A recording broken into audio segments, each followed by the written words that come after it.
توی جاوا اسکریپت سه مدل متغیر داریم که همیشه هم تعجب برانگیزه که این سه تا متغیر فرقشون اصلا با هم دیگه چیه. الان میخوام خیلی کوتاه بهتون توضیح بدم که فرق متغیر کانست، لت و ور چیه.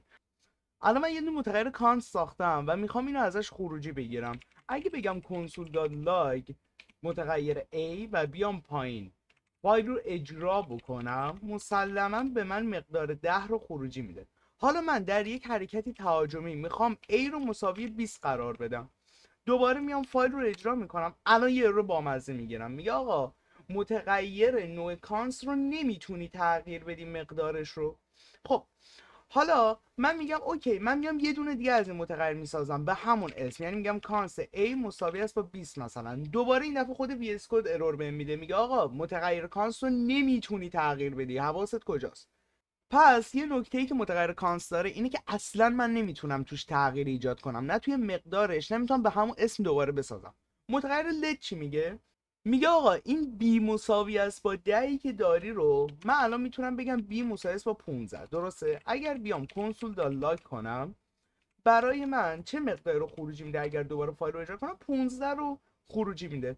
اما اگر بخوام دوباره یه متغیر به همین اسم بسازم ارور به من میده، میگه آقا یه دونه از این متغیر داری اون بالا با همین اسم، نمیتونی دوباره بسازی. پس فرقش با کانست چیه؟ میتونم توی مقدارش تغییر ایجاد کنم اما نمیتونم به همون اسم دوباره یکی بسازم.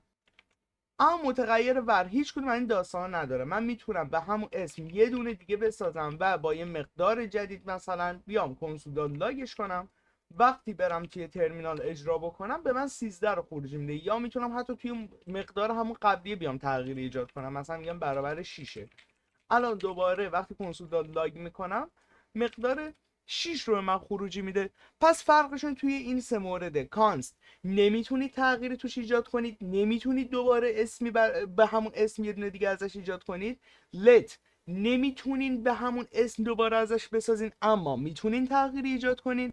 اما توی متغیرهای نوع ور هم میتونین تغییر توش ایجاد کنید هم میتونید به همون اسم دوباره بسازید. یه سری فرقا هم توی بحث اسکوپ و بلاک کد دارن که یک بلاکی از کد اگه داشته باشیم دوباره اونجا هم اما اگر داره استفاده ازشون، که اونو حالا توی یک پارت دیگه بهتون کامل توضیح میدم.